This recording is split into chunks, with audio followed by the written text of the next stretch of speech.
హింసలేను యేసయ్యా, నీ కృపలేని క్షణము, నీ కృప జీవము కంటే ఉత్తమము.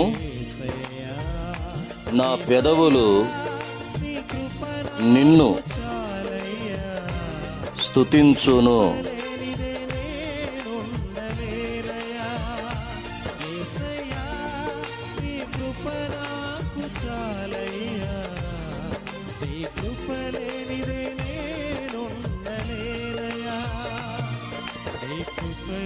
నీ క్షణము, నీ దయలేని క్షణము నేను హింసలేను యేసయ్యా.